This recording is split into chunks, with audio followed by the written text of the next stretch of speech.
The night in Jacksonville was so quiet that one could hear the ticking of the clock.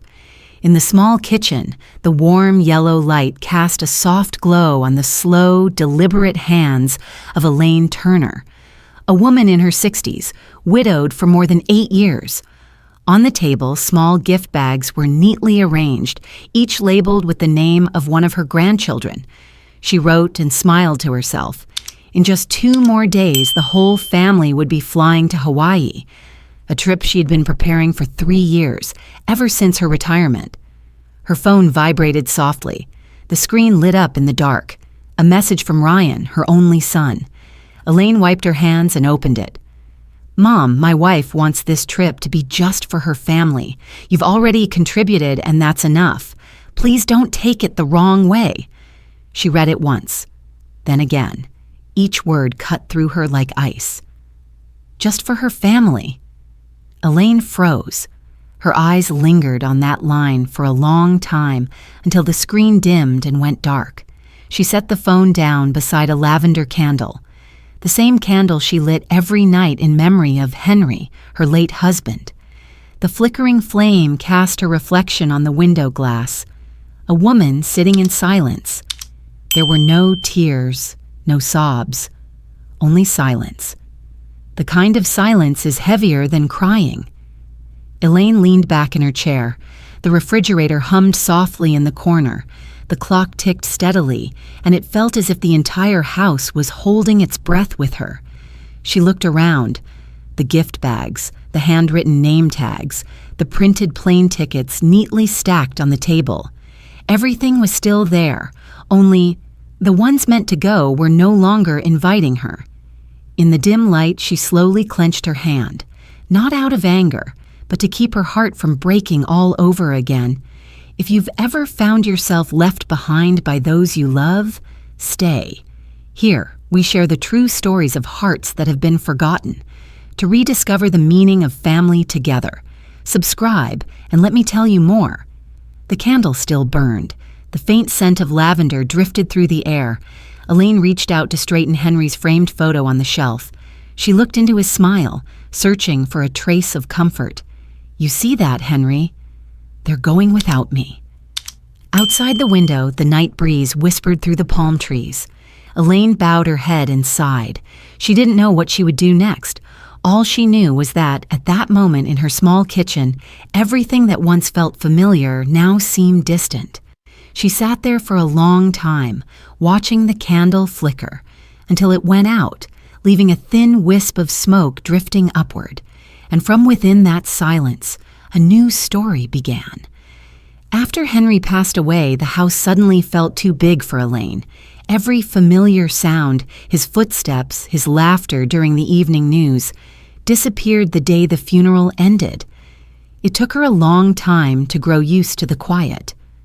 One afternoon, while rearranging Henry's bookshelf, she found an old photo, the two of them standing on a beach in Maui, wind in their hair, Henry's radiant smile frozen in time. On the back, he had once written, "Next time, we'll bring the whole family." Elaine sat still, her finger tracing the words, and right then, she made up her mind. She would fulfill that promise for him. That's how the Blue Ocean Fund was born. It wasn't some grand investment fund, just a small account she opened for that single dream. During the day, she tended to the gardens and babysat for her neighbors. At night, she taught English online to foreign students. Some nights, she was so tired her eyes burned from staring at the screen. But whenever she saw Blue Ocean Fund glowing in the corner of her laptop, she smiled. Every time she got paid, even if it was just a few dozen dollars, she transferred the money straight into her account. In the kitchen, behind a jar of dried lavender, she hid a glass jar labeled Dream Jar. Each time she saved a little, she folded the bill and tucked it inside. Not much, but consistent. Instead of buying new sandals, she wore her old ones. Instead of morning coffee at the cafe, she brewed her own at home. Every small act of saving was one step closer to the dream of taking her family to Hawaii. Elaine planned everything meticulously. the flights, the lodging, meals, and activities for the grandchildren. She noted every figure in her ledger, every detail of her plan. She wanted the trip to be perfect, so her family could understand just how deeply Henry had loved the ocean. And them. On quiet evenings, she imagined everyone sitting together on the sand, laughing, sharing old stories. She would light a candle for Henry, and they would sing his favorite song. The thought alone brought tears to her eyes, not of sorrow, but of joy, almost within reach. 3 years passed, and the fund continued to grow. When the balance was finally enough to book the tickets, Elaine felt as though she had completed a promise to the man she loved. She was proud. It had all come from her effort, her love, and her solitude. That night, when she closed her ledger, she wrote one more line at the bottom. "Henry, we're finally bringing everyone back to the sea." She didn't know then that the dream she had cherished so carefully would soon become the very thing that broke her heart the most. Elaine whispered softly, her voice trembling. "I thought I was building a bridge to bring my family together. Turns out it was just a pedestal they stood on, to look down at me." The first signs didn't come through harsh words, but through the growing silence between once close people. Elaine noticed it in minor things, subtle at first but increasingly clear. One afternoon, she went to her son's house to help watch the 2 grandchildren. Her daughter-in-law, Melissa, was preparing dinner. When one of the kids asked, "Grandma, what was Grandpa's favorite food?" Elaine smiled. "He loved grilled fish. Back in Hawaii, he used to—" Melissa interrupted, her tone soft but cool. "You must be mistaken, Mom. Ryan said his dad's favorite was barbecue, wasn't it?" Elaine froze, forcing a smile. Maybe he changed his taste later on. The air around the table grew slightly tense, and Melissa quickly changed the subject. Elaine said nothing more, but she felt something unfamiliar, as if she'd just been pushed out of the memories that once belonged to her own family. That Thanksgiving, Ryan brought a new camera and snapped photos excitedly. "One of the kids!" Melissa chirped. "And one of the family!" Elaine stood up, fixing her hair, waiting. "And one with me?" she asked quietly. "Oh, Mom, the battery's almost dead. Maybe next time," Melissa replied without looking at her. The camera shut off with a soft click. Elaine sat down again, her hands resting in her lap, hiding the sting of disappointment. When Christmas came, Ryan's house was beautifully decorated. Everyone wore red sweaters, except Elaine, who wore blue. She smiled faintly and asked, "So, everyone agreed on wearing red?" Melissa laughed. "Oh, I thought you didn't like those matching outfit kinds of things." Elaine didn't respond, just nodded. She didn't want anyone to see her sadness. Small moments like that kept happening. Once during dinner, she began telling an old story about Henry. Back in Hawaii, he got a sunburn but still insisted. Melissa cut in again, gentle but firm. "Mom, the kids probably aren't that interested in old stories." The children looked up briefly, glanced at each other, then back down at their phones. Elaine stopped mid-sentence, smiled weakly. "Right. Let's eat before it gets cold." She looked around the dining table.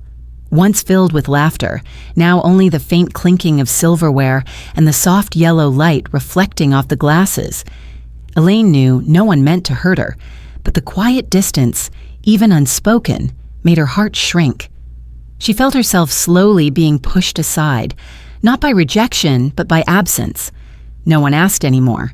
No one listened. That night, back in her small house, Elaine sat at her kitchen table beside the same lavender candle still burning. She whispered to herself, "When did I become a guest in my own family's story?" There was no answer, only a quiet ache that lingered, a dull sadness, soft but unending, seeping into every breath. It felt like fading, like a photograph slowly bleached by time and light. That morning, Elaine sat in her living room, a cup of coffee steaming on the table. The Florida sunlight slipped through the curtains, pale and peaceful. She opened her laptop to check her grocery receipts, a small daily habit that she had developed. In her inbox, between ads and routine notifications, was a new email titled, "Final Confirmation, Blue Horizon Family Vacation." She smiled faintly. It must be the final confirmation for the trip she had planned so carefully. She intended to print it and keep it with the plane tickets, but as the email opened, her smile slowly disappeared. At the top was the guest list 8. Elaine leaned closer to the screen, reading each name slowly. Ryan Turner, Melissa Turner, Lily Turner, Noah Turner, Robert Evans, Linda Evans, Claire Evans, and Michael Hall. That was it. No Elaine Turner. The bluish glow from the screen illuminated every wrinkle around her eyes. She blinked, thinking she'd misread. She scrolled down, searching for another page, another list. Nothing. Just 8 names. Enough room for everyone. Except her. Elaine stared at guest list 8 until her eyes began to sting. She took a deep breath and opened the original booking contract. Every payment record was clear. Payment source, Elaine Turner, primary account holder, everything. The plane tickets, the beachfront villa, the airport transfers, all drawn directly from her account. No one else had contributed a dime. She sat back in her chair, motionless. Her hand still rested on the mouse, but she could no longer feel it. In the bright, quiet room, only the clock ticked on. She tried to rationalize, maybe it was a technical error or a typo. But then, the memory of that late-night message returned, each word cutting deeper now. "You've already contributed, and that's enough." Elaine turned her head slightly toward the lavender candle burning on the table. The flame was low, melting the wax into a thin stream. The faint scent filled the air, light and wistful, like the breath of someone long gone. She closed the laptop slowly, as if afraid to break something fragile. No tears, no words, just an emptiness spreading quietly, taking up every corner of her heart. After a moment, she reopened the laptop and logged into her bank account.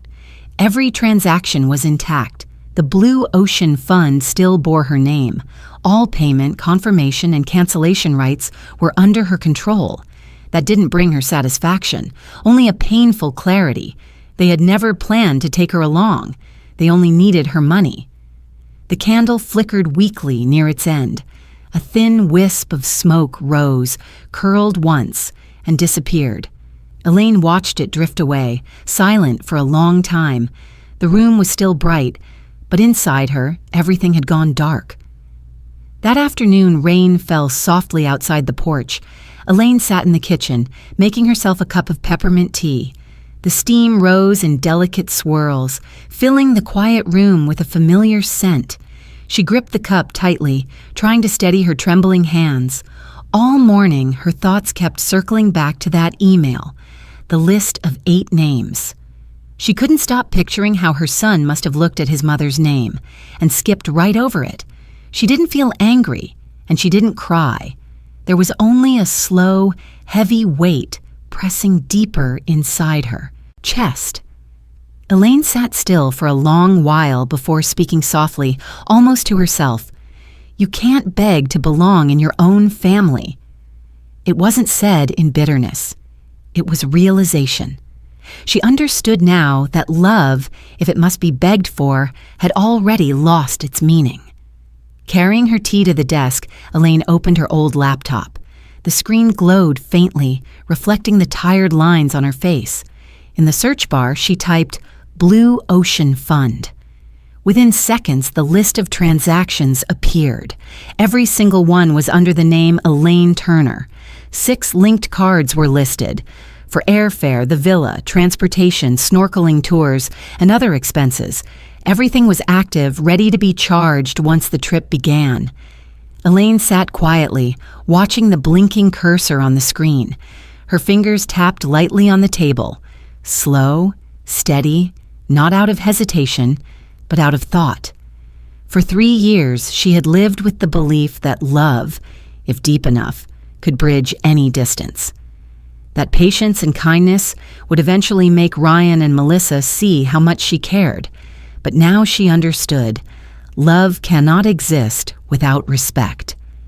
She reached for her phone and scrolled through old messages, dozens of conversations, mostly her words.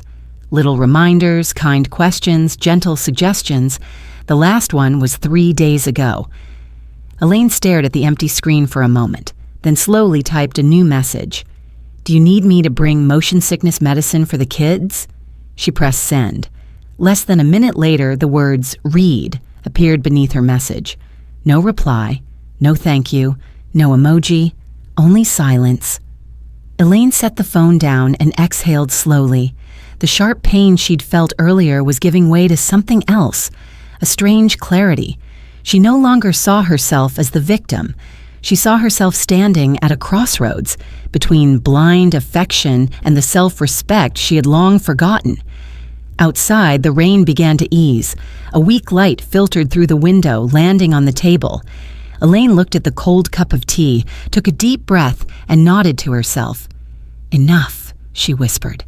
"It's time to protect what's left of me." That evening, Elaine's house was tranquil. The whole neighborhood was lit up, but only the faint glow from her old laptop illuminated her face. Everything around her was familiar. The teacup, Henry's photo, the lavender candle flickering gently on the table. Yet tonight, something was different. Something in the air had settled, giving her a sense of final resolve. Elaine opened her bank account again. The screen showed Blue Ocean Fund, active. In the corner was a small button labeled Freeze Account. She moved the cursor over it. The pointer blinked softly, almost as if asking for confirmation. She sat up straight, hands steady but still. The reflection in the screen showed her eyes. No longer sad, just calm, like someone who finally understood what she was about to do. She spoke quietly, her voice even, almost like a monologue. "If they see me as a bank, then this bank is closed for business." The cursor hovered in place. She took a deep breath and clicked. Click. The sound was slight, but in the silence of that room, it felt like a line being drawn between past and present. The screen turned pale blue, displaying a new message.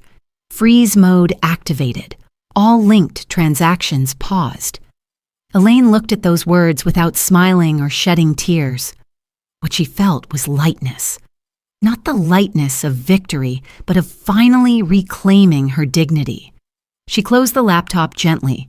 Her hand trembled slightly. The candle flame flickered once, flared bright, then faded. A wisp of smoke curled upward, drifting and dissolving into the air.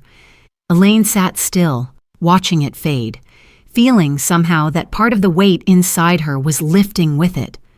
No more anger, no more hurt, just a quiet, resolute peace. She poured hot water into her cup again, watching the steam rise. "Maybe," she murmured, "it's time I learned to live for myself, at least once." Outside, the rain had stopped. The streetlights cast a soft glow against the window pane, reflecting her face, weary but calm. Elaine stood, turned off the leading light, leaving only a small lamp in the corner, just enough to illuminate Henry's smiling photograph. She touched the frame gently. "You see that, Henry?" she said softly. "I did what you would have done, not out of anger, but out of self-respect." She walked back to her room, her steps slow but lighter than they had been in a long time. Before closing the door, she looked once more toward her desk.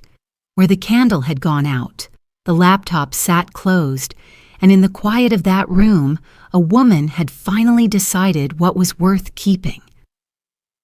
The next morning, Florida greeted the day with soft sunlight and a gentle breeze. Elaine woke early, as always. She brewed a cup of tea, opened the window to let the wind in, and sat at the dining table. Everything unfolded slowly, peacefully. Nothing seemed unusual, at least not in this house.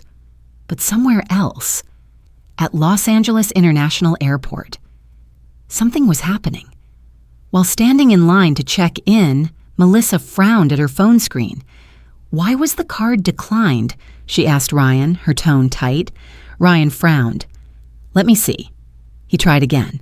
Once, then twice. Both times the scanner displayed the same cold message. Payment declined. The airline clerk smiled politely. "I'm sorry, sir, your card isn't valid. Would you like to try another?"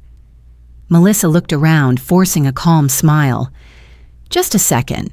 Probably a small glitch." Ryan pulled out his phone and called his mother. The phone rang once. No answer. Twice. 3 times. Still silence. He left a voicemail. "Mom, please call me back. Something's wrong with the account. They said the card isn't working." Elaine's phone lit up on the table, the screen glowing with each call, but she didn't touch it.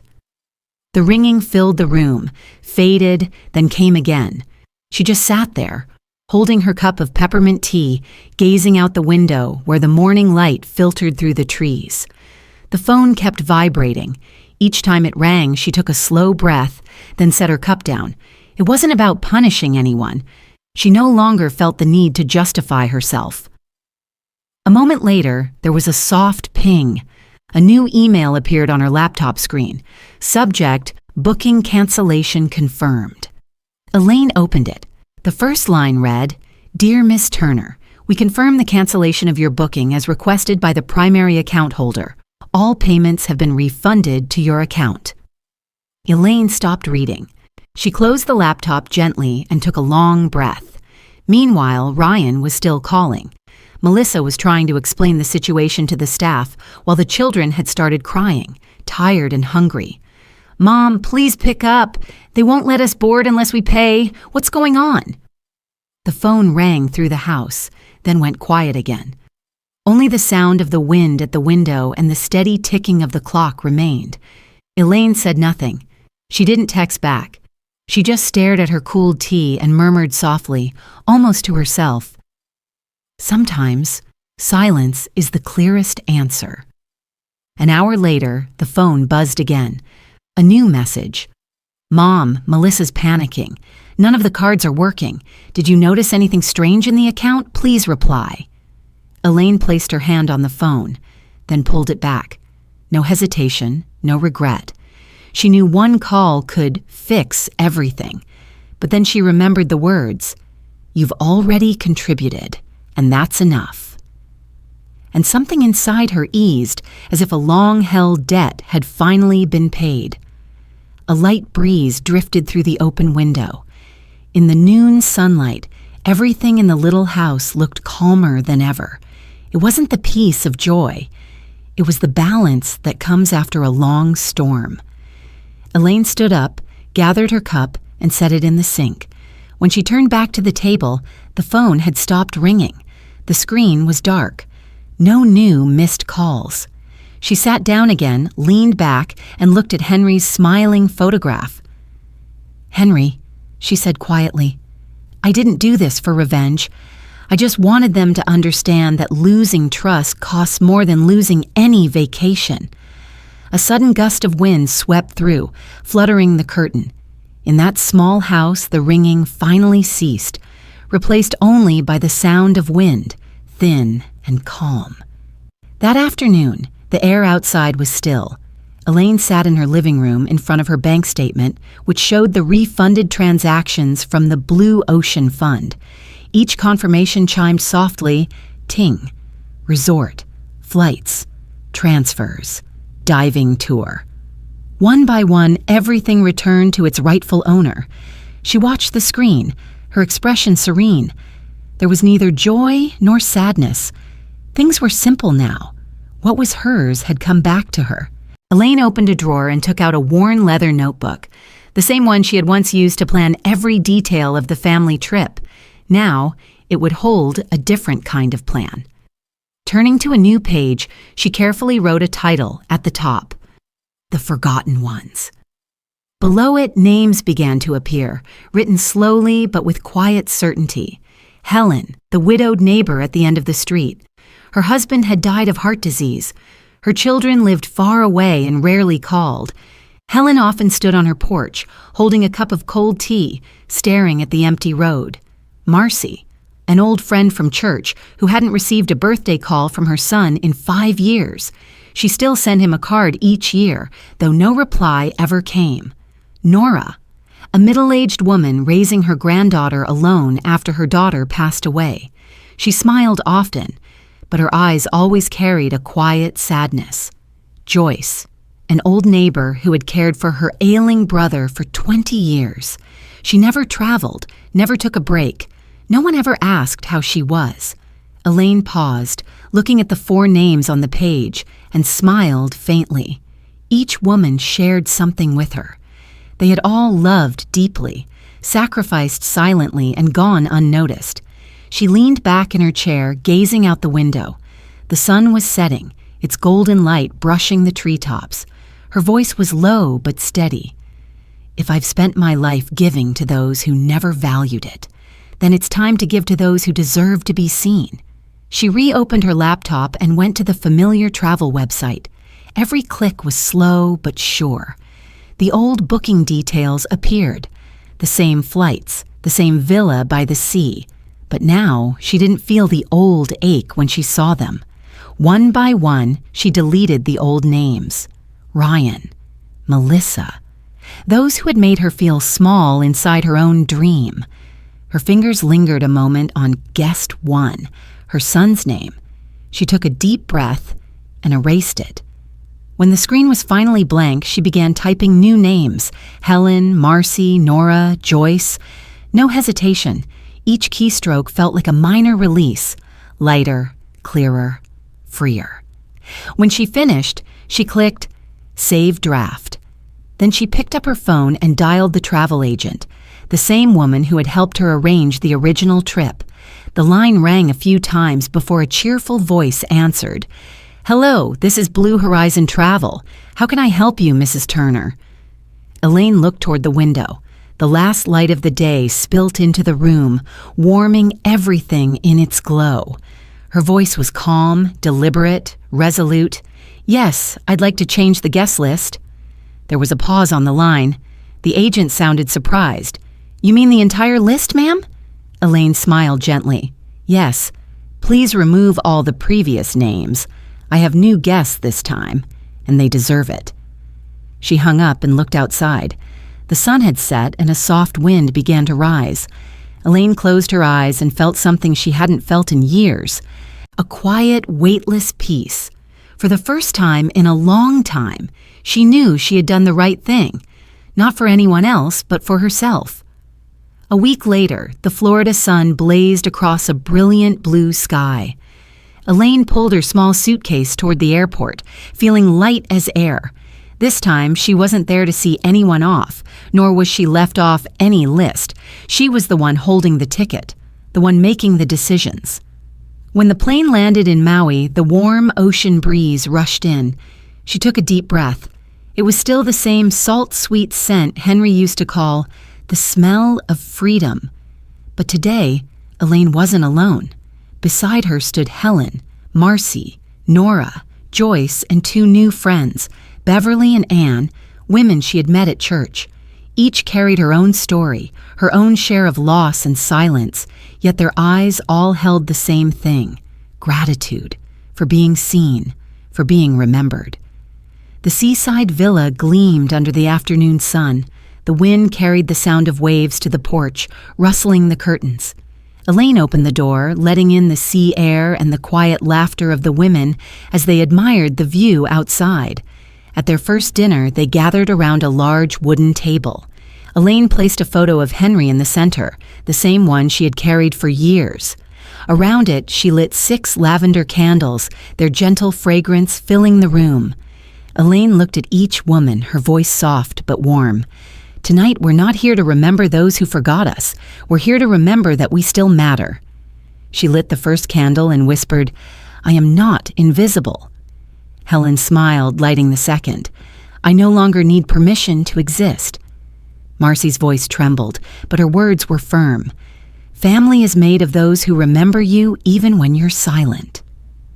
One by one, the 6 women lit their candles, speaking truths they had carried all their lives but never dared to say aloud. The candlelight shimmered across their faces, no longer lonely women growing old, but women rediscovering themselves. After dinner, they sat on the porch, watching the sea glitter under the night sky. The steady rhythm of waves blended with the sound of soft laughter carried by the wind. Nora reached for Elaine's hand and said gently, "Thank you for remembering us.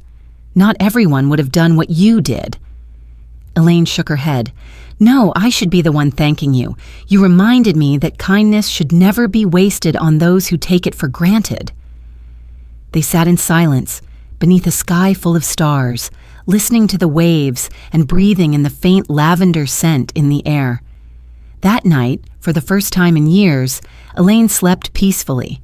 No more dreams of being left behind at the airport, no more echoes of late-night messages, only the sound of the ocean, the laughter of friends, and the warmth of people who truly wanted to stay by her side.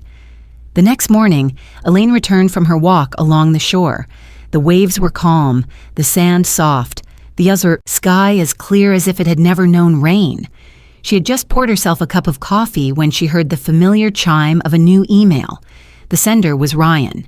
The subject line was short, "Mom, I want to talk." Elaine sat down and opened it. The words appeared, long but scattered, as if written in haste. "Mom, I know the trip didn't go as planned. There are things we should have done differently. Melissa feels bad too.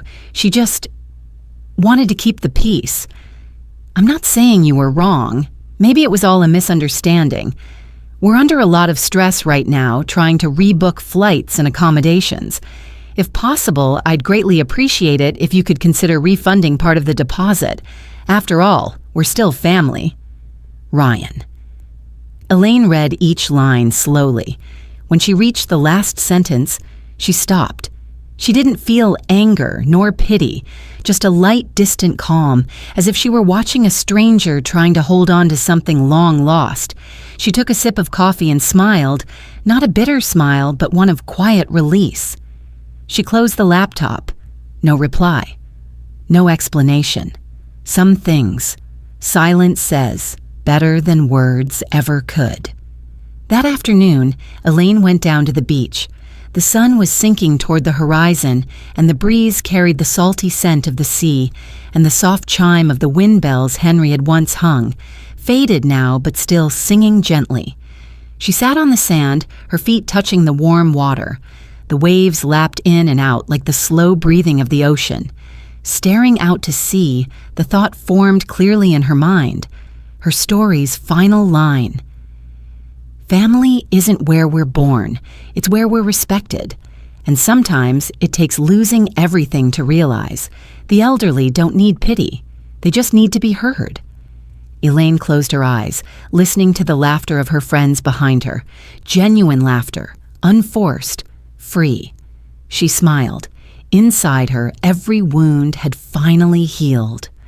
On the porch table behind them, Henry's photo still stood among 6 lavender candles. Their flames flickered in the wind, reflecting off the glass frame, like his eyes still watching over her. Elaine rose, took one last look, then turned back toward the house. She didn't know what tomorrow would bring, but she knew this much. She had reclaimed what mattered most, her own worth.